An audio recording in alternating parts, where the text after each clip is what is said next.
حديث النور والصدق هو الداعي إلى الحق يجمعه البخاري ويهديه إلى الخلق.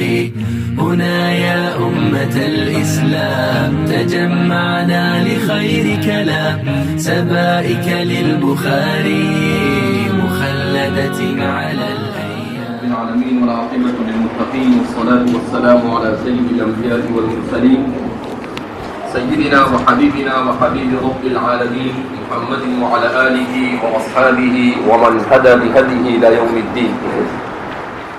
امام بخاری نے اپنی کتاب باب بدء الوحی سے اپنی کتاب کا آغاز کیا. اس سلسلے میں بیان کیا گیا کہ آپ نے اپنی کتاب کا آغاز بدء الوحی سے کیوں کیا. بخاری کی جو شروحات لکھی گئی ہے ہمارے آخری دور میں، ان شروحات میں سب سے زیادہ علمی جو شرح ہے، جس کو ہم عملی ہی کہہ سکتے ہیں یا اسے شرح بھی کہہ سکتے ہیں، یا دونوں چیزوں کا مجموعہ، وہ ہے محدث کبیر حضرت مولانا یونس صاحب جونپوری نور اللہ مرقدہ کے افادات. حضرت مولانا یونس صاحب جونپوری نور اللہ مرقدہ یہ ہمارے زمانے کے کبار محدثین میں ان کا شمار ہوتا ہے. تو آپ نے کتاب کے شروع کرنے سے پہلے آداب حدیث کے ذیل میں کچھ باتیں بڑی اچھی بیان کی ہیں، جن میں سے اکثر چیزیں پیچھے گزر چکی ہے، مگر آپ کے الفاظ میں کچھ باتیں طلباء کے لیے انتہائی مفید ہے، اس لیے میں نے سوچا کہ اس کو آپ کے سامنے بیان کر دیا جائے. آداب حدیث کا عنوان لگا کر مونس القاری فی دروس البخاری کے صفحہ نمبر 149 پر لکھا ہے، محدثین کرام نے حدیث پڑھنے اور پڑھانے کے کچھ آداب ذکر کیے. میں بہت مختصراً ان کو ذکر کرتا ہوں. حدیث کے آداب دو طرح کے ہیں، باطنی اور ظاہری. باطنی آداب باطنیہ. نمبر 1،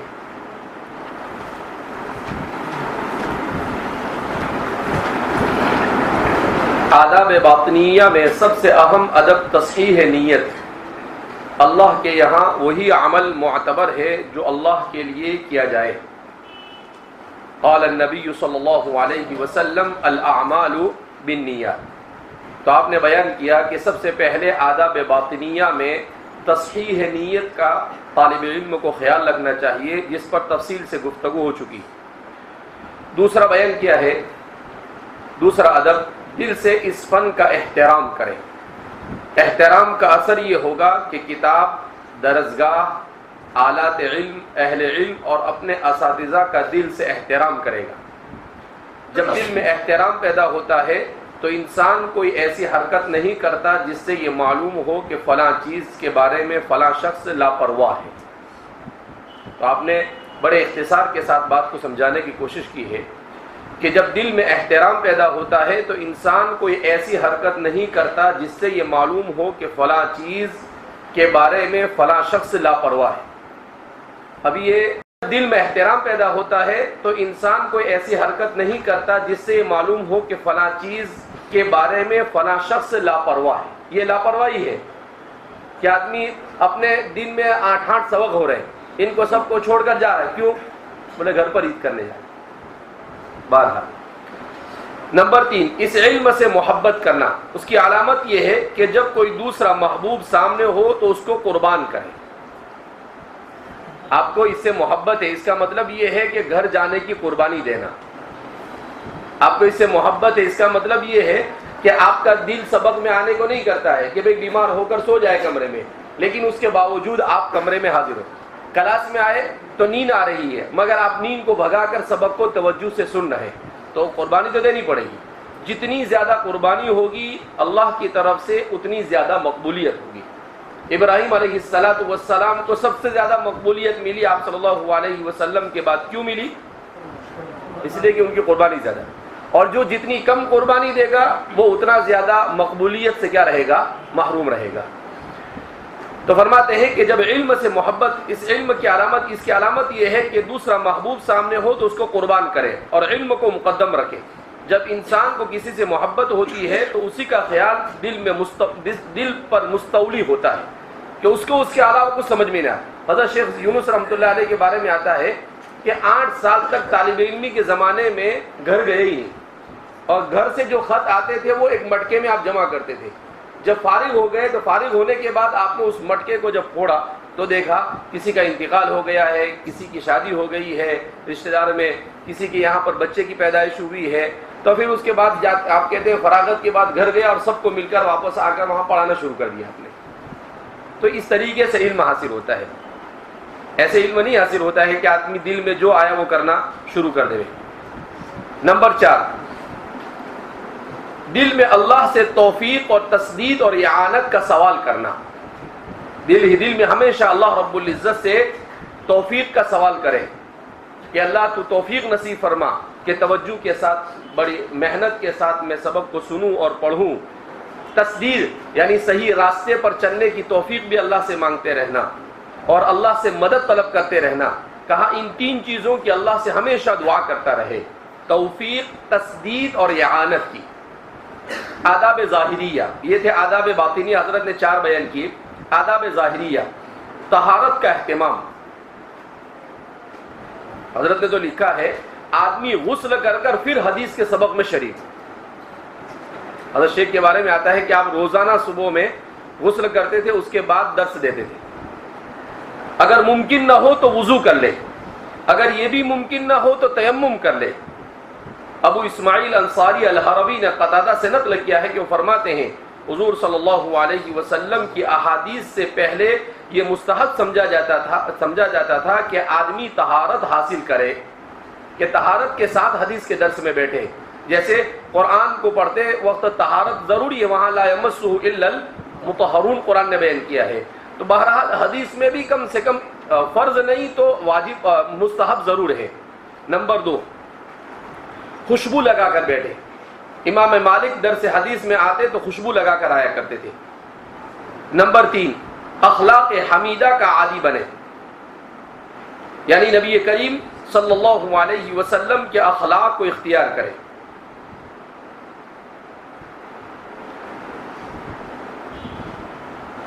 حلم اور تواضع کا اہتمام کرے۔ حلم اور تواضع، بردباری اور تواضع، یہ سب سے زیادہ ضروری ہے۔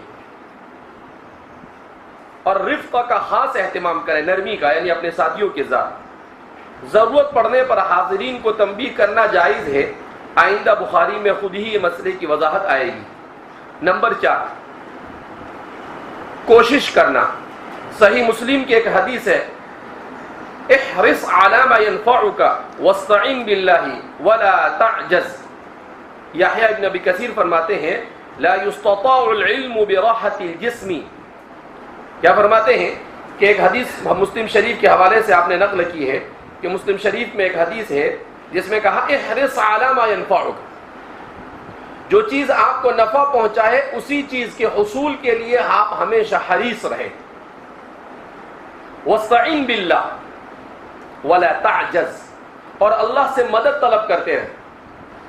ولا تعجز، اور کبھی بھی آپ اس سے عاجز نہ آئیں، یعنی مایوس ہو کر نہ بیٹھے رہیں۔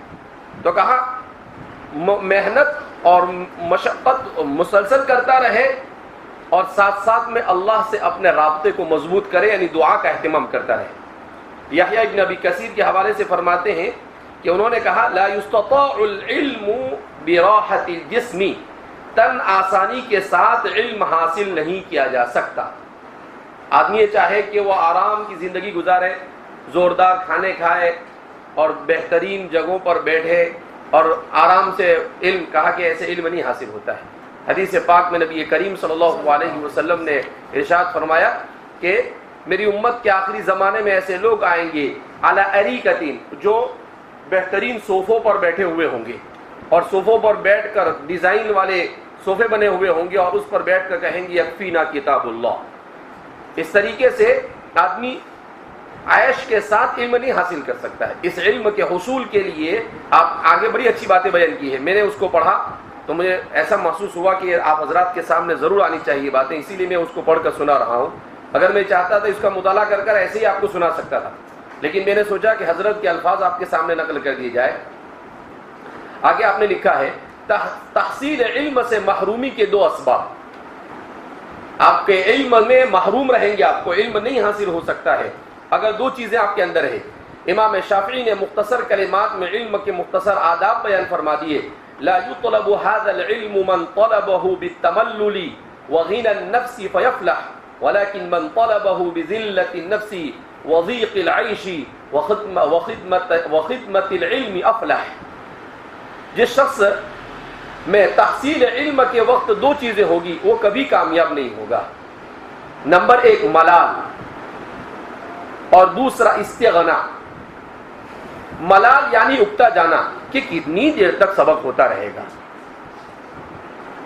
کہا کہ نہیں، حدیث رسول صلی اللہ علیہ وسلم کو آپ پڑھ رہے ہیں تو آپ میں ملال نہیں آنا چاہیے، کہا نہیں، اکتانا نہیں چاہیے۔ اب آپ کہیں کہ اکتاہٹ تو خود بخود نہیں آتی، جب آدمی کی دلچسپی کم ہو جاتی ہے تو اکتاہٹ آتی، لیکن آدمی دلچسپی سے جب کسی چیز کو سنتا ہے اور پڑھتا ہے، جیسے موبائل لے کر بیٹھتے ہیں گھنٹوں بیٹھے رہتے ہیں، وہاں ملال آتا ہے؟ کبھی نہیں آتا ہے۔ کیوں؟ اس میں آدمی کو دلچسپی پیدا ہو گئی، لیکن سبق میں 10 منٹ 15 منٹ کے بعد ملال پیدا ہو جاتا ہے۔ کیوں؟ دلچسپی نہیں، شوق نہیں۔ تو دلچسپی اور اس کا تعلق آپ کو پیدا کرنا پڑے گا کہ شروع میں آپ کو محنت کرنی پڑے گی کہ بھائی کیوں ایسا ہو رہا ہے، تو آپ اللہ سے دعا مانگے۔ اس لیے کہ امام ابن القیم الجوزی نے لکھا ہے کہ آدمی کو اللہ رب العزت اچھے کاموں کی اور اعمال صالحہ کی توفیق سے محروم رکھتا ہے، اور یہ انسان کے گناہ کی وجہ سے، اور گناہ پر اللہ کی طرف سے سب سے بڑی سزا یہ ہے کہ اسے اعمال صالحہ سے دور کر دیا جائے۔ تو یہ آپ کا دل نہیں لگ رہا ہے سبق میں، نماز میں، قرآن کی تلاوت میں، اعمال صالحہ میں، اس کا مطلب یہ ہے کہ آپ کسی گناہ میں مبتلا ہیں، تو اللہ سے توبہ کرنی چاہیے۔ وَتُوبُوا إِلَى اللَّهِ تَوْبَةً نَصُوحًا، کہ اللہ معاف کرنا، پتہ نہیں کون سے گناہ کا وبال ہے کہ جس کی وجہ سے مجھے سبق میں دل نہیں لگتا ہے، پڑھنے میں دل نہیں لگتا ہے، مطالعے میں دل نہیں لگتا ہے، نماز میں دل نہیں لگتا، مسجد میں دل نہیں لگتا ہے، جہاں کچھ نیکی کرنا چاہتا ہوں تو دل، اور جہاں کوئی ٹائم پاس ہو تو وہاں پر فوراً دل لگنا کیا ہو جاتا ہے، شو۔ تو کہا کہ توفیق سے محرومی یہ اسی وقت ہوتی ہے جب آدمی کسی گناہ کی وجہ سے، تو اس لیے یعنی شوق یعنی دل کا ملال جو پیدا ہوتا ہے اس کی بنیادی وجہ کہ آدمی گناہ میں کیا ہوتا ہے، مبتلا۔ ہم نے اسباق کے اندر میں ملال پیدا نہ ہو اس کے لیے ایک عجیب طریقہ اختیار کیا تھا اپنے طالب علمی کے زمانے میں۔ ہم کیا کرتے تھے، عربی پنجم سے پتہ نہیں دماغ میں کیا بات آئی، تو استاد سبق پڑھاتے تھے تو عربی سیکھنے کا ایک بھوت سوار ہو گیا تھا عربی دوم سے، تو استاد اردو میں پڑھاتے تھے اور ہم اس کو سبق کو عربی میں لکھتے تھے۔ سبق کس میں ہوتا تھا؟ اردو میں ہوتا تھا، لیکن لکھتے کس میں تھے؟ اب آپ سوچیں کہ ایسا کیوں کیا آپ نے؟ ایسا اس لیے کیا تاکہ مکمل توجہ استاد پر رہے۔ کیسے مکمل توجہ رہے؟ اس لیے کہ اردو سے اردو لکھنا ہے تو تھوڑی دیر کے بعد آدمی سوچتا ہے چلو بعد میں حافظے سے لکھ، لیکن عربی بنا کر لکھنا ہے تو آپ حافظے پر بھروسہ نہیں کر سکتے، تو پورا سبق توجہ سے سن کر وہیں پر عربی بنا کر کیا ہونا تھا، لکھنا تھا۔ تو اس کی وجہ سے پورے سبق میں شروع سے لے کر آخر تک نہ کبھی سستی آتی تھی اور نہ کبھی ملال پیدا ہوتا تھا، اور کچھ نہیں، پورے تندہی کے ساتھ پورا سبق لکھا جاتا تھا۔ میرے گھر پر پوری ایک الماری بھری ہوئی شاید گھر پر پڑی ابھی بھی، کیا کاپیوں کی، ایک ایک کتاب کی 5 7 7 8 8 کاپیاں ہو جاتی تھی، کیونکہ مجھے فارسی سے عادت ہو گئی تھی کہ استاد سبق پڑھانا شروع کرتے تھے، میں شروع سے لے کر آخر تک پورا لکھ ڈالتا، کوئی چیز چھوڑتا نہیں، اور صرف وہ اس کی وجہ یہ تاکہ ذہن کیا رہے، یہ سب اللہ کی طرف سے ہے۔ اللہ رب العزت کو کچھ پڑھانا تھا تو اللہ نے توفیق دے دی، تو اس لیے آدمی کو سبق اس لیے آگے بھی آ رہا ہے کہ سبق میں انتخاب نہیں ہونا چاہیے لکھنے میں، بلکہ جو استاد بتایا وہ سب لکھنے کی کوشش کریں. حضرت شیخ یونس رحمۃ اللہ علیہ نے خود لکھا حضرت نے. بہرحال غنى النفس یعنی ابھی تو سن لیا تھا، اب پھر کہہ رہے ہیں یہ ہے غنى النفس. حضرت نے سمجھا ہے کہ ایک تو ملال کہ آدمی ایسے ہی دیکھتا رہا. اب ظاہر سی بات آپ لکھیں گے نہیں، ایکٹیو نہیں ہوں گے، کچھ نہیں ہوں گے، تو تھوڑی دیر کے بعد خود بخود سستی آئے گی. اس لیے کہ شیطان تو انتظار میں ہوتا ہے، وہ آتا ہے اور آپ کے اوپر کیا ہو جاتا ہے، اپنا جادو کرنا شروع کر دیتا ہے. تو غنى النفس کا مطلب کیا ہے کہ استاد ظاہر سی بات ہے، دیکھو استاد کو جو سبق پڑھانا ہے تو اس کے سامنے 3 قسم کے طلبہ ہوتے ہیں، ادنا، متوسط اور اعلیٰ. اعلیٰ طالب علم ایک مرتبہ میں سمجھ جاتا ہے، متوسط طالب علم 2 مرتبہ میں سمجھتا ہے، اور ادنا طالب علم کے لیے 3 مرتبہ بات بولنی پڑتی ہے. اب استاد کو تینوں کو سامنے رکھنا ہے، اس لیے استاد کبھی کبھی کوئی بات ضروری ہوتی ہے تو اس کو 2-3 مرتبہ بولتا ہے. اب یہ اعلیٰ طالب علم وہ کیا سوچتا ہے، اب یہ ٹائم پاس کرنے کے لیے 2-3 مرتبہ بولتے ہیں. نہیں، اس کو کہتے ہیں یہ ہے غنى النفس، یعنی ابھی تو سن لیا تھا، اب پھر کہہ رہے ہیں. کہا نہیں، آپ کو استغنا نہیں ہونا چاہیے، آپ 3 مرتبہ. اچھا ہے اذا تکرر بھائی بار بار سنیں گے تو اور اچھی طرح سے آپ کے ذہن میں بیٹھ جائے گا، لیکن آپ بے نیاز ہو جائے 1 مرتبہ سننے کے بعد. تو کہا کہ اس چیز سے آدمی، یہ دونوں چیزیں انسان کے لیے علم سے محرومی کا سبب بنتی ہے. علامہ برہان الدین زنوجی رحمۃ اللہ علیہ نے لکھا ہے، اگر استاد ایک بار 99 مرتبہ کہے اور طالب علم نے ہر مرتبہ توجہ سے سنا، لیکن جب اس نے 100ویں مرتبہ کہا اور اس نے بے توجہی کر دی تو شاگرد کامیاب نہیں ہوگا. علامہ زنوجی رحمۃ اللہ علیہ تعلیم المتعلم آپ کی کتاب ہے، بڑی شاندار کتاب ہے. تو اپنی کتاب تعلیم المتعلم میں حضرت نے حوالہ نہیں دیا ہے، لیکن علامہ زرنوجی کی وہی ایک کتاب شائع ہوئی ہے. تو علامہ زرنوجی رحمۃ اللہ علیہ صاحب ہدایہ کے شاگرد تھے علامہ مرغینانی رحمۃ اللہ علیہ کے. تعلیم المتعلم، ایک طالب علم کیسے زندگی گزارے، بے مثال کتاب ہے اس موضوع پر. طالب علم کو اپنے طلب علم کے ابتدائی دور میں اس کو پڑھ لینا چاہیے، اگر تب نہیں پڑھی تو ابھی اس کو پڑھ لینا چاہیے. اس کو بعض حضرات نے اس کا اردو میں بھی ترجمہ کیا ہے. تو فرماتے ہیں کہ 99 مرتبہ کہے تب بھی آپ پوری توجہ سے سنو، 100ویں مرتبہ بھی اگر آپ نے توجہ ہٹا دی تو وہ 99 مرتبہ کی برکت ختم ہو جائے. تو آپ وہ جتنی مرتبہ کہے آپ اس کو پوری توجہ سے کیا کرتے رہو، سنتے رہو. آگے حضرت نے لکھا ہے کامیابی کے ضامن 3 اوصاف ہیں، یعنی جو شخص کامیاب طالب علم بننا چاہتا ہے یہ 2 چیزوں سے بچ جائے تو ناکامی سے بچ جائے گا، ملال سے بچے اور استغنا سے بچے، اور 3 صفت اگر اپنے اندر پیدا کر لے تو کامیاب بن جائے گا. وہ کیا ہے، اور جس شخص میں 3 اوصاف ہو وہ کامیاب ہو جائے گا. نمبر 1 ذلت النفس، ذلت النفس. نمبر 2 ضیق العیش، اور نمبر 3 خدمت العلم. ذلت النفس، ضیق العیش، خدمت العلم. اب ہر ایک کو سمجھایا ہے. ذلت النفس، آدمی اپنے کو دوسرے کے سامنے ایسے رکھے کہ دوسرا اگر کوئی سختی کرے تو یہ اس کو برداشت کر لے. استاد کی ڈانٹ کو برداشت کرے، اس کی تنبیہ پر صبر کرے، بیٹھنے میں تکلیف ہو تو اس کو برداشت کرے. تو سبق کو پڑھنے کے لیے اور علم حاصل کرنے کے لیے جتنی مشقتیں ہو اس کو دل سے برداشت کرے. کیسے برداشت کرے؟ برداشت کا ہے، بیٹھنا نہیں جمتا ہے، رہنا نہیں جمتا ہے، کھانا نہیں جمتا ہے. ارے بھائی یہ طلب علم کا زمانہ ہے، اور طلب علم کے زمانے میں انسان کو اپنے آپ کو مشقت میں ڈالنا پڑتا ہے.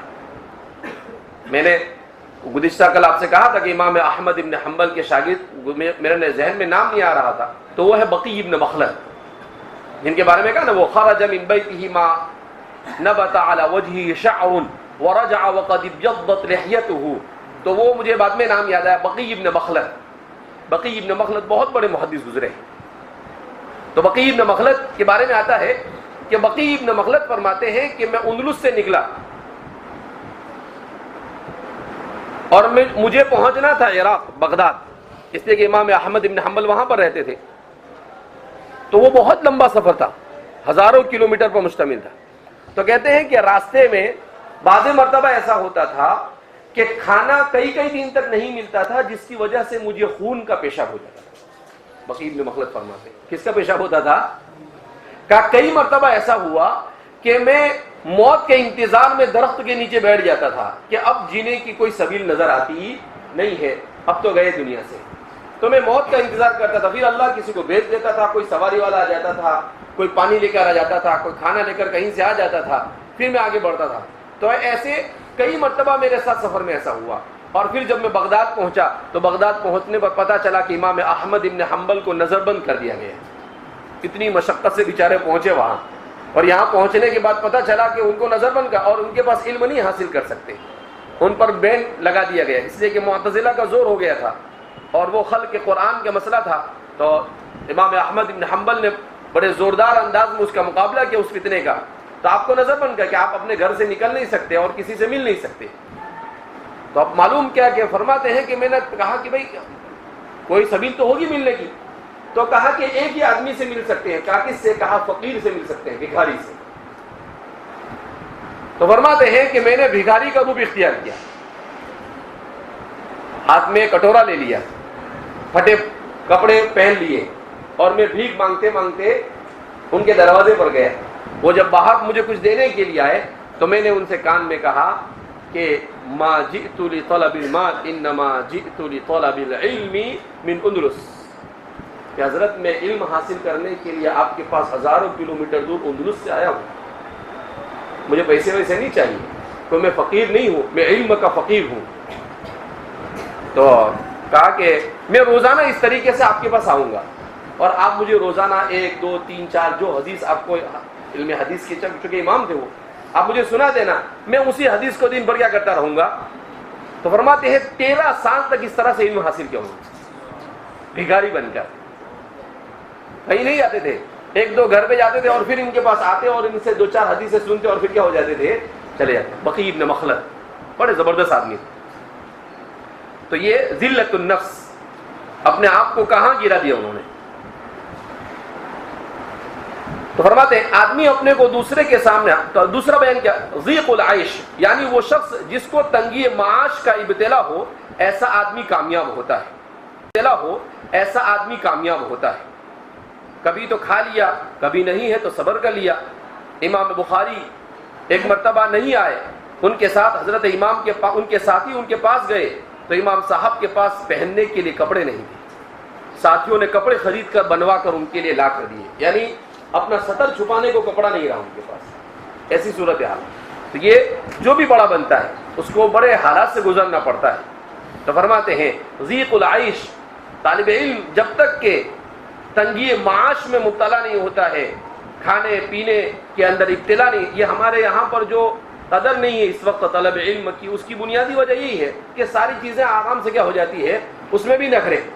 ایسا نہیں ہے، ویسا نہیں ہے، مجھے تو دونوں ٹائم چاول کھانا ہے، مجھے تو دونوں ٹائم روٹی کھانا ہے. ارے اللہ کے رسول صلی اللہ علیہ وسلم کے بارے میں حضرت عائشہ فرماتی ہے کہ 1 ہفتے تک ہمارے گھروں میں چولہا نہیں جلتا تھا. کتنے تک؟ 1 ہفتے تک کھانا نہیں ہوتا تھا. تو اس لیے آدمی کو خدمت العلم، اس کی تشریح حضرت نے کی ہے. علم کی خدمت بڑا مختصر لفظ ہے لیکن بڑے وسیع معنی رکھتا ہے اپنے اندر. علم کی پہلی خدمت مطالعہ، کہ مطالعے کا عادی ہونا چاہیے، اپنا زیادہ سے زیادہ وقت طالب علم و مطالعے میں خرچ کرے. دوسری خدمت درس کی حاضری بالادب، ادب کے ساتھ سبق میں حاضر رہے. کہا یہ علم کی دوسری خدمت ہے. تیسری خدمت فراغت کے بعد مذاکرہ اور تکرار. فراغت کا مطلب سبق سے فراغت کے بعد اس کا مذاکرہ کرے اور اس کی تکرار کرے. حضرت نے لکھا ہے کہ تکرار کا سلسلہ قدیم زمانے سے ہے. شیخ سعدی وغیرہ جب مدرسہ نظامیہ میں پڑھتے تھے تو آپس میں تکرار ہوتا تھا، مذاکرہ ہوتا تھا، بحث ہوتی تھی. چوتھی چیز، استاد جو چیز بیان کرے شاگرد اسے لکھ لے، کیونکہ لکھنے سے 2 فائدے حاصل ہوتے ہیں. نمبر 1، آدمی کا ذہن مشغول ہوتا ہے، کسی اور طرف توجہ نہیں جاتی. نمبر 2، کچھ نہ کچھ آدمی کے پاس محفوظ ہو جاتا ہے. استاد نے اگر 10 باتیں کہی اور آپ نے ان میں سے 2 لکھی تو وہ آپ کو وہ آج 2-3 معلوم ہوئی، لیکن جب وہ 2 باتیں جمع ہوں گی تو سال بھر کے بعد سینکڑوں باتیں ہو جائیں گی۔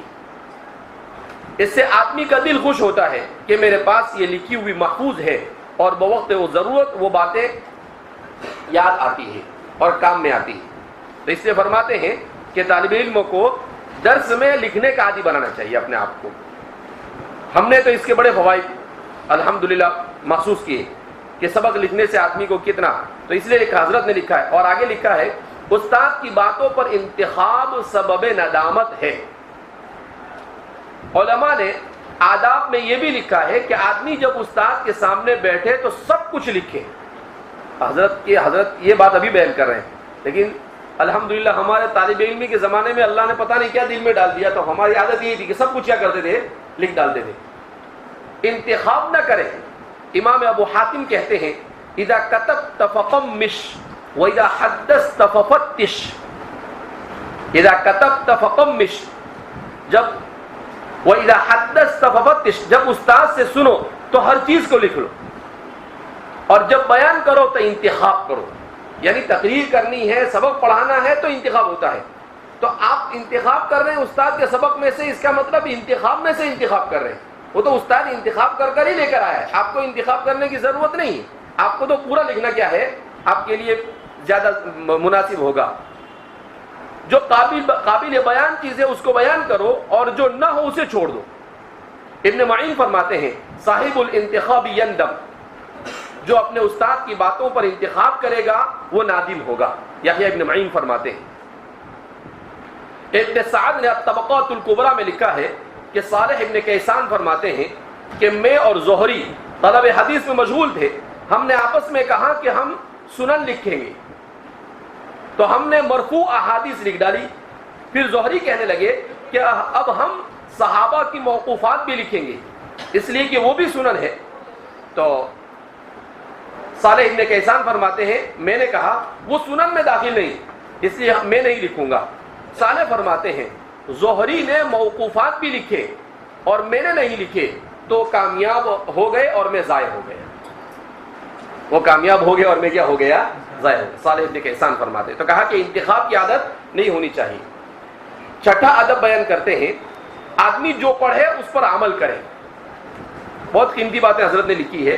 عمرو ابن قیس فرماتے ہیں اذا بلغك شيء من الخبر فاعمل به ولو مرة تكون من اهله۔ اتنی اچھی بات بیان کی، اذا بلغك شيء من الخبر فاعمل به، کہ کوئی بھی حدیث آپ تک پہنچے تو فوراً اس پر عمل کر لو، ولو مرة، اگرچہ زندگی میں ایک ہی مرتبہ کیوں نہ، تکن من اہلہ، تو آپ اہل الحدیث یعنی آپ کا شمار عمل بالحدیث والے لوگوں میں ہونا شروع ہو جائے گا کہ بھئی یہ آدمی تو سننے کے بعد فوراً کیا اس نے عمل کیا ہے۔ اسی طرح آپ نے لکھا ہے وکیع بن الجراح فرماتے ہیں اذا اردت ان تحفظ الحدیث فاعمل به،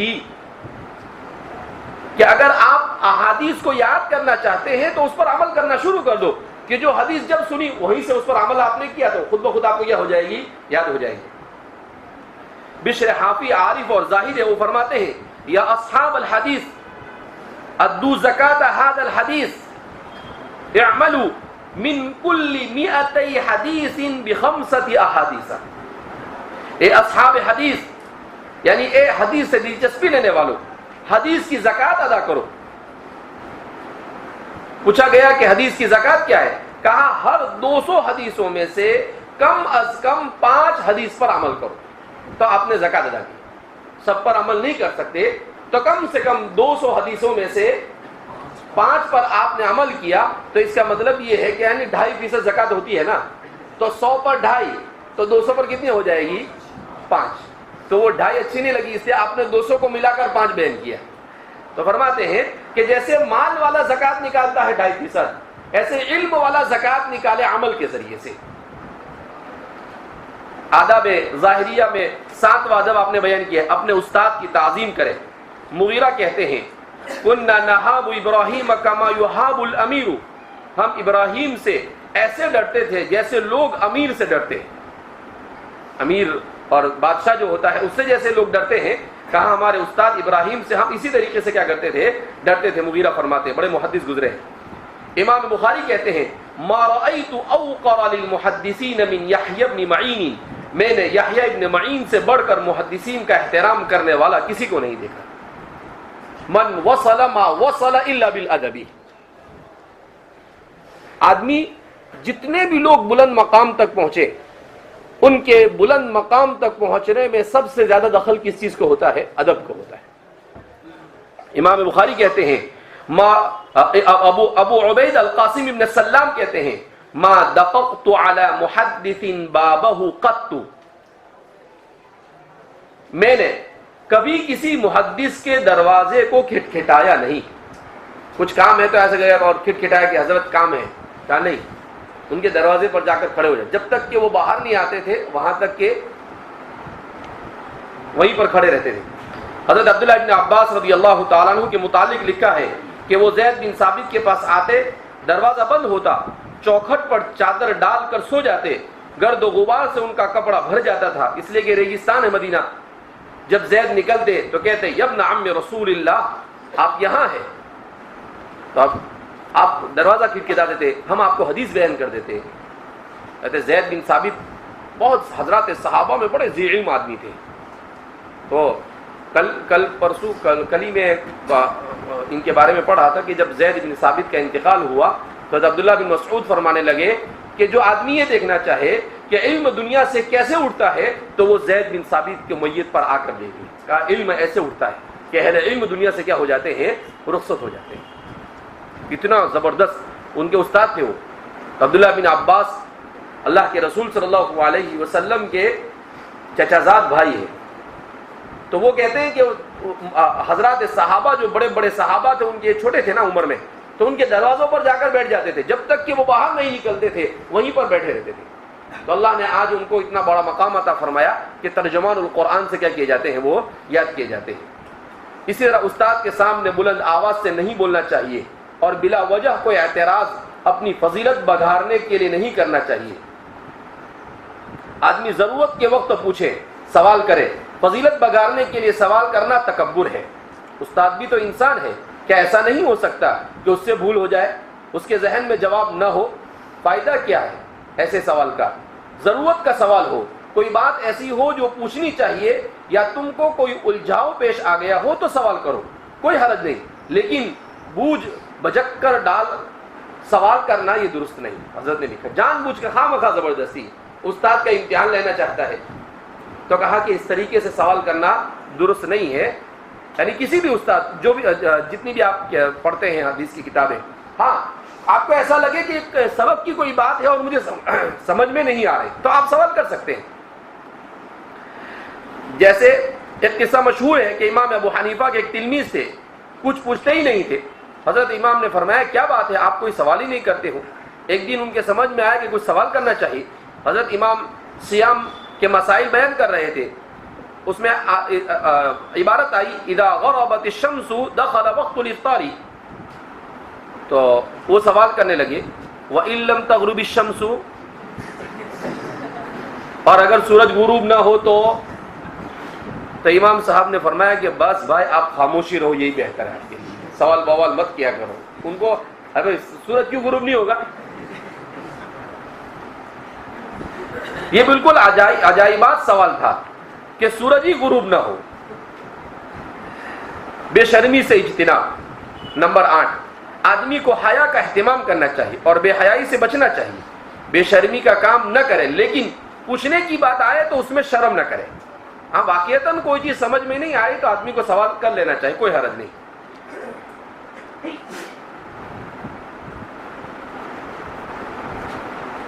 نمبر 9، ایک ادب یہ ہے کہ ساتھیوں کے ساتھ نرمی کرے، ان کے مرتبے اور مقام کی رعایت کرے۔ اگر کوئی ساتھی ذی علم و استعداد ہو تو اس کا لحاظ کیا جائے۔ ہمیشہ محدثین کا قاعدہ یہ ہے کہ جو سمجھدار ہو، ماہر ہو، اس کو آگے بڑھاتے تھے کہ آپ احادیث دیکھیں، آپ جن احادیث کو منتخب کر لیں گے ہم اس کو لکھ لیں گے۔ تو یعنی کلاس میں جو ذہین ہو ان کو آگے رکھنا چاہیے۔ ایک طالب علم کو معلوم ہے کہ مجھے بات کوئی اتنی خاص سمجھ میں آتی نہیں، میں عبارت نہیں پڑھ سکتا ہوں، تو ایسے طلبہ، آپ کو پتا ہے کہ میرے کچھ ساتھی یہ عبارت پڑھ سکتے ہیں اچھے طریقے سے، ایسے طالب علموں کو آگے کرنا چاہیے، ایسا حضرت فرما رہے ہیں یہاں پر۔ آخری ادب نمبر 10، التزام طاعات و ترک محرمات۔ حرام سے بچو حضرت نے لکھا ہے، اور نماز با جماعت کا مکمل اہتمام کرو، اور جو تمہارے ذمے اللہ کے فرائض واجب ہوتے ہیں اسے ادا کرو، کامیاب ہو جاؤ۔ تو یہ آداب کو بڑے اچھے انداز میں، مختصر انداز میں حضرت نے بیان کیا تھا، تو میں نے سوچا کہ حضرت کے الفاظ کے ساتھ آپ کو کیا کر دوں، میں بیان کر دوں۔ بڑی قیمتی بات آپ نے لکھی ہے۔ طالب علم ہمارے زمانے میں عام طور پر طلب علم کے بعد جو دین کی خدمت کی توفیق نہیں ملتی، دیکھتے ہیں ہمارے مدارس میں ہزاروں طلبہ فارغ ہو رہے ہیں، مگر بہت کم ایسے ہوتے ہیں جن کو اللہ رب العزت کہیں پڑھانے کے لیے توفیق دیتا ہے۔ کوئی تجارت میں لگ جاتا ہے، کوئی کس میں لگ جاتا ہے، اور اس کا علم سے ناطہ کیا ہو جاتا ہے، ٹوٹ جاتا ہے۔ تو یہ اس لیے ہوتا ہے کہ آدمی طلب علم کے زمانے میں آداب کا لحاظ نہیں رکھتا۔ یہ اللہ کی طرف سے سزا ہے۔ ہم نے دیکھا ہے بہت سارے ایسے لوگوں کو، دو قسم کے لوگوں کو دیکھا ہے۔ ہمارے ساتھیوں میں کچھ ساتھی ایسے تھے، بڑے ذہین تھے، ہم سے زیادہ ذہین، لیکن آج مکمل بزنس مین بن کر بیٹھے ہو۔ ذرا بھی حدیث پڑھانے کا، دین پڑھانے کا، بلکہ سیدھا ڈھنگ سے نماز پڑھنے کی بھی توفیق نہیں ہوتی، جبکہ اچھے عالم، بہترین عربی استعداد، بہترین پڑھا سکتے ہیں، لیکن توفیق نہیں ملی۔ کیوں؟ لقلۃ الادب، کیا نہیں تھا ان کے اندر؟ ادب نہیں، اپنے علم پر غرہ، اپنے آپ کو بہت اچھا سمجھے۔ کچھ طلبہ ایسے بھی دیکھے جو آتا جاتا تو کچھ نہیں تھا، لیکن اس کے باوجود بھی ادب نہیں، یعنی کمزور تھے پڑھنے میں لیکن آداب نہیں تھے، تو وہ بھی پریشان۔ وہ کیسے پریشان ہے؟ وہ روزی روٹی سے پریشان۔ حضرت مولانا صدیق صاحب باندھوی رحمۃ اللہ علیہ فرماتے تھے کہ مدرسے میں جہاں پر امت آپ پر خرچ کرتی ہے، اگر کوئی طالب علمی کے دور میں محنت نہیں کرتا ہے، سبق میں حاضری نہیں دیتا ہے، ڈھنگ سے پڑھتا نہیں ہے، تو کہا کہ وہ فراغت کے بعد جتنے سال مدرسے میں اس نے کھایا ہے اتنے سال تو وہ فاقے کا شکار ہوگا، اس کو روزی روٹی سے پریشان ہونا پڑے۔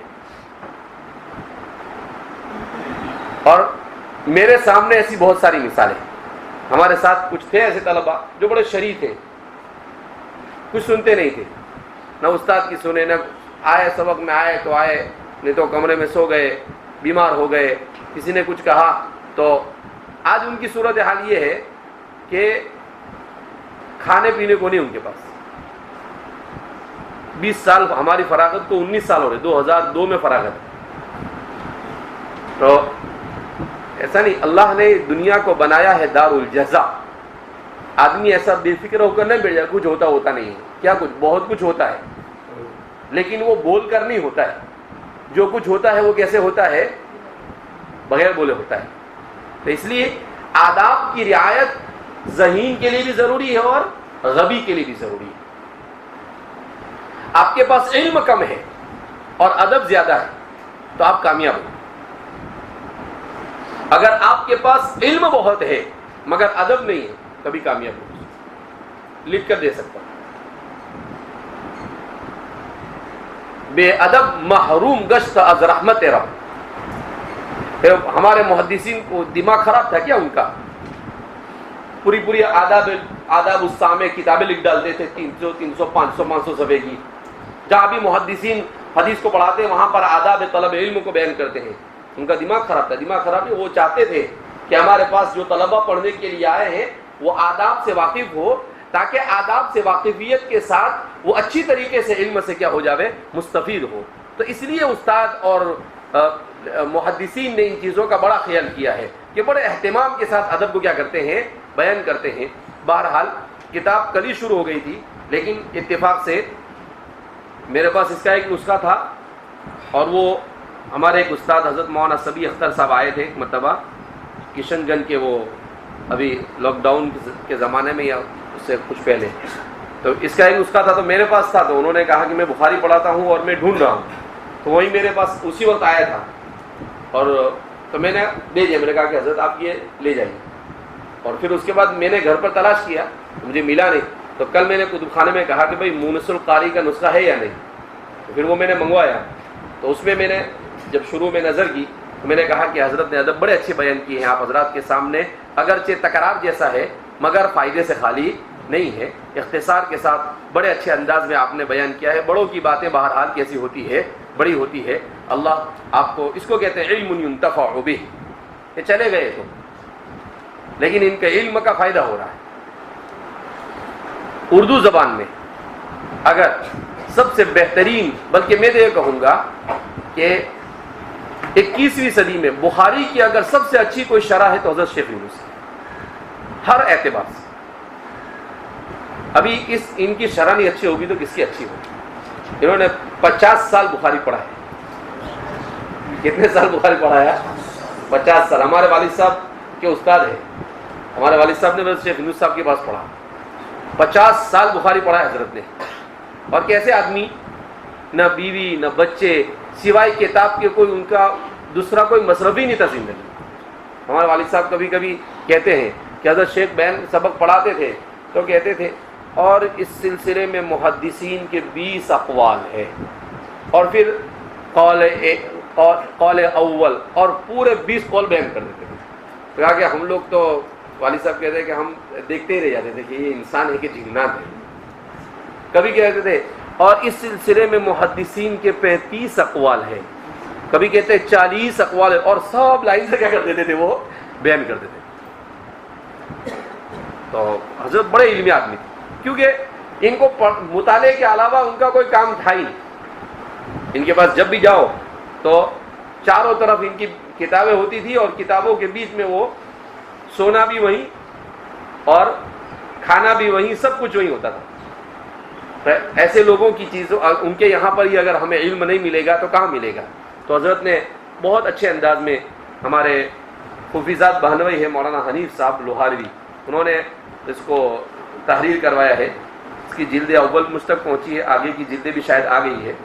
میں نے آج ہی ہمارے ان کو میسج کیا، میں نے ابھی تھوڑی دیر پہلے، کہ بھئی اس کے آگے کتنے اور حصے آئے ہیں وہ بھی آپ ہم کو کیا کر دیجئے، بھیج دیجیے۔ بہرحال تو اصل تو ہم نے کتاب کو شروع کر دیا تھا۔ ایک دن وہ کسی طالب علم نے کہا کہ بھائی سبق عربی میں، دیکھو عربی میں سبق پڑھانا کوئی مشکل کام نہیں ہے، لیکن عربی میں پڑھا کر فائدہ کیا؟ اس لیے کہ جب ہمارے اکثر طلبہ سمجھیں گے نہیں تو عربی میں پڑھا کر فائدہ کیا؟ اردو سے زیادہ عربی میں پڑھانا آسان، اس لیے کہ اس میں آپ کو کم الفاظ میں زیادہ بات بیان کر دیں۔ لیکن جب طالب علم میں سے اکثریت نہیں سمجھتے ہیں تو ایسا عربی میں سبق پڑھا کر کوئی مطلب نہیں۔ اگر کسی کو شوق ہے تو دوسرے کسی وقت میں آ کر عربی میں کیا کر لے گا، وہ پڑھ لے گا۔ تو میں نے اس پر سوچا کہ میں نے کہا کہ اس نے کہا ہے میں پڑھا تو دوں گا، لیکن صرف اتنا ہی ہوگا نا کہ یہ ثابت کر دوں گا کہ میں عربی پڑھا سکتا ہوں، اور مجھے ایسا ثابت کرنا نہیں آپ کے سامنے کہ مجھے عربی آتی ہے۔ مجھے تو آپ کو سبق پڑھانا ہے، سبق سمجھانا ہے۔ مجھے کیا ضرورت ہے بھائی آپ کے سامنے یہ ثابت کرنے کی مجھے عربی آتی ہے؟ بس اللہ نے توفیق دے دی ہے، پڑھا رہے ہیں، یہی کافی ہے۔ تو اپنی استعداد بگارنا کوئی مقصد ہے نہیں۔ تو اس لیے عربی میں سبق پڑھانا کوئی مشکل کام نہیں، لیکن جہاں اکثر کو سمجھ میں نہیں ہے وہاں پر میں عربی بول کر کروں گا کیا؟ یہ بوز اخفش جیسا ہو جائے۔ امام اخفش جو تھے نہ ہو کہ بہت بڑے امام تھے، تو اب انہوں نے کیا کہا کہ مہارت کیسے، اللہ نے انسان سے کیسے کیسے مہارت ہے، تو کیا کرتے تھے، ایسا بکری کے کان پکڑتے تھے اور اس کے سامنے الکلمۃ علی ثلاثۃ اقسام من اسم وفعل وحرف، الاسم تدل علی معنی فی نفسها غیر مقترن باحد الازمنۃ الثلاثۃ، تو وہ پورا ایسا بولتے تھے اس کے سامنے، اور پھر اس کے بعد ایسا کر کے کان چھوڑ دیتے۔ سمجھ میں آیا تو وہ اس کے کان چھوڑے تو وہ ہلائے گی نا ایسا، تو ایسا ہلا دیتے, بولے ابھی سمجھ میں نہ, پھر کان پکڑ دے, پھر شروع کر دیتے تھے, پھر کان چھوڑ دے, فہمتی, وہ پھر یوں کر کے کان ہلا باقی اس کو. تو اس کے سامنے بکری کو تو فائدہ نہیں ہوا, لیکن وہ امام النحو بن گئے. بکری کو تو کوئی فائدہ نہیں ہوا, لیکن وہ کیا بن گئے, امام. تو اس لیے اس کو کہتے ہیں بوز اخفش. کیا کہتے ہیں اس کو, بوز اخفش. تو بکری, تو اس لیے آدمی, میں نے سوچا کہ بھائی پڑھا دے کیا حرج ہے. تو میں نے کہا اس سے اتنا ہی ہوگا نا کہ بھائی طلبا کو ایسا سمجھ میں آئے گا کہ ہاں سبق عربی میں پڑھا سکتے ہیں, لیکن طلبا کو سمجھ میں نہیں آئے گا تو میرا پڑھا کر فائدہ کیا. اور میں نے کہا کہ حضرت شیخ الہند رحمۃ اللہ علیہ کا قصہ اصل میں مجھے یاد آ گیا. تو میں نے کہا کہ ہم ان کے جیسے مخلص تو نہیں ہیں, ریاکار ہے, اللہ معاف فرمائے, لیکن حضرت کے بارے میں آتا ہے کہ حضرت زوردار تقریر کر رہے ہیں, حضرت شیخ الہند رحمۃ اللہ علیہ. یہ ہمارے جو اکابرین دیوبند ہیں اور جو بھی ہمارے ہندوستان کے اہل سنت والجماعت کے مسلک, کیونکہ وہ ترجمان دیوبند ہی ہے اس لیے, تو دیوبند کا مطلب ایسا نہیں کہ دیوبند کا پڑھا ہوا, جو بھی بر صغیر میں اسلام کی صحیح فکر سے وابستہ ہے وہ سب دیوبندی, چاہے وہ دیوبند میں پڑھا ہو یا نہ پڑھا ہو. تو حضرت شیخ الہند فرماتے ہیں کہ وہ تقریر کر رہے تھے اور کسی موضوع پر بہت اچھی تقریر کر رہے تھے. لوگ بھی حیران تھے کہ اتنی اچھی تقریر حضرت آج کر رہے ہیں. اتنے میں کوئی صاحب علم آدمی آ گئے. تو حضرت نے کہا کہ آج تو اس کو میں ثابت کر کے بتاؤں گا, یہ بندہ بھی مان جائے گا کہ ہاں ان کے پاس علم ہے. اور بالکل زور و شور میں تقریر کر رہے تھے اور اچانک واخر دعوانا الحمدللہ رب العالمین کہہ کر بند کر دیا. تو حضرت کے شاگردوں نے کہا کہ حضرت اتنی زوردار آپ کی تقریر چل رہی تھی اور بالکل اچانک آپ نے بند کر دیا. کہا پہلے میں اللہ کے لیے کر رہا تھا, بعد میں اس شخص کے آنے کے بعد مجھے ایسا لگا کہ میں اس کے لیے کر رہا ہوں. جیسے ہی میرے دل میں خیال آیا تو میں نے کہا ریاکاری آ گئی, میں نے فوراً اپنی تقریر بند کر دی. تو واخر دعوانا الحمدللہ رب العالمین, کہ اب تک تو اللہ کے لیے چل رہا تھا, لیکن اب کس کے لیے ہو گیا, یہ اللہ کے لیے نہیں, اس کے سامنے اپنی استعداد بگاڑنے کے لیے. تو کہا میں نے فوراً کیا کر دیا, روک دیا اپنی تقریر کو. مجھے اس کے لیے مجھے کیوں کرنا ہے, مجھے اللہ کو راضی کرنا ہے, اس سے میرے کو کوئی مطلب نہیں.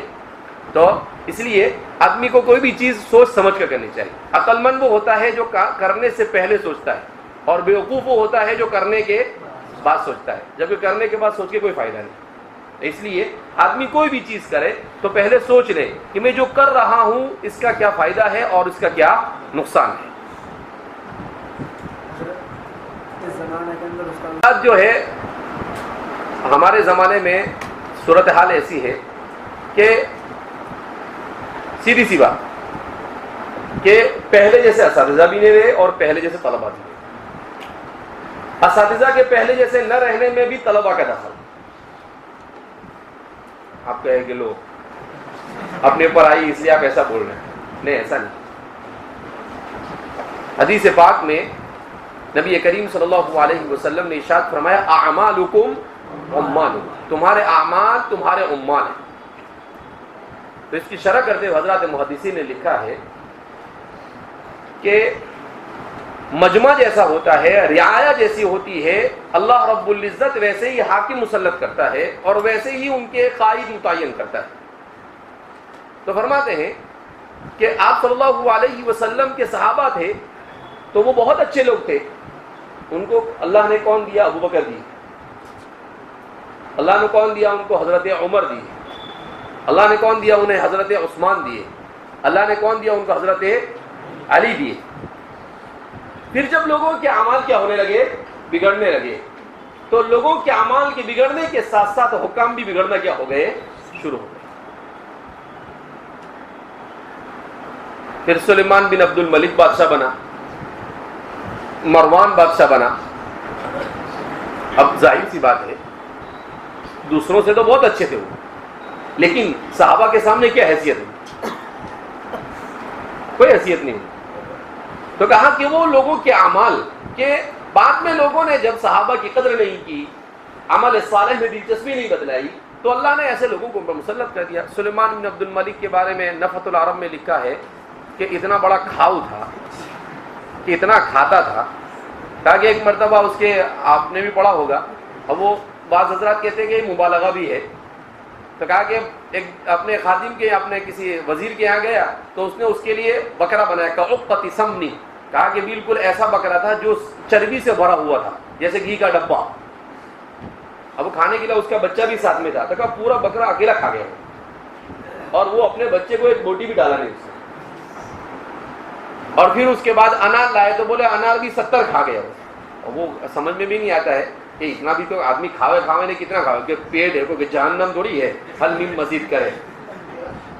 لیکن ایک مبالغہ بھی اس کے باوجود بھی. لیکن پھر اس کے بعد جب 2-4 حاکم بہت غلط گئے ان کے اوپر، مروان ہے، عبد الملک بن مروان ہے، سلیمان بن عبد الملک ہے، اس طرح کے لوگ، ولید ہے، تو لوگوں کو تنبیہ ہوئی کہ کیا ہے. تو لوگوں کے اعمال میں تھوڑی سی تبدیلی آئی، لوگ سدھرے، توبہ. تو پھر اللہ نے عمر بن عبدالعزیز کو تو کہا کہ جہاں اعمال صحیح ہوتے ہیں وہیں پر اللہ رب العزت ان کے اوپر لیڈر کو اور اس کو بھی کیا کرتا ہے. تو جیسے دنیاوی معاملے میں ایسا ہے، ایسے ہی علمی اور روحانی معاملے میں بھی ایسے ہوتا ہے. بہرحال تو اساتذہ جو ہوتے ہیں ہمارے زمانے میں مختلف قسم کے. کچھ اساتذہ ایسے ہوتے ہیں کہ ان کو طلباء کی رعایت زیادہ ہوتی ہے. طالب علم کی طرف سے اگر کوئی چھوٹی موٹی تکلیف پہنچتی ہے تو وہ اس کو درگزر کرتے ہیں. لیکن طالب علموں کو کوشش کرنی چاہیے کہ اپنے کسی بھی استاد کو تکلیف نہ پہنچائے. سب سے ادب کس کو کہتے ہیں؟ ادب کی تعریف آپ کریں گے تو کیا کریں گے؟ ادب کی تعریف یہی ہے کہ آپ کی ذات سے کسی کو تکلیف نہ پہنچے، یہ ادب ہے. تو کوئی ایسا عمل نہ کرے جس سے استاد کو تکلیف پہنچے. کسی استاد کو اگر آپ کے سوال کرنے سے تکلیف ہوتا، آپ ختم ہو گیا بھائی، ان کو سوال نہیں کرنا ہے. ان کو آپ سبق کے بعد پوچھیں، اس میں بھی تکلیف ہے تو آپ چھوڑ دیجئے. کسی اور ذرائع سے آپ اپنے سوال کو کیا کیجئے، حل کیجئے. کسی استاد کو آپ سوال کرتے ہیں، ان کو تکلیف نہیں ہوتی ہے تو آپ سوال کر سکتے ہیں، کوئی حرج نہیں.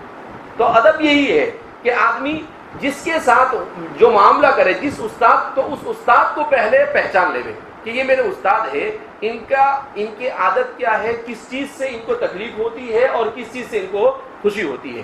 جس چیز سے تکلیف ہوتی ہے اس سے پرہیز کرے، اور جس چیز سے ان کو خوشی ہوتی ہے ویسی چیز ان کے سامنے کرنے کی کیا کرے، کوشش کرے. تو یہ کیا ہو گیا، ادب.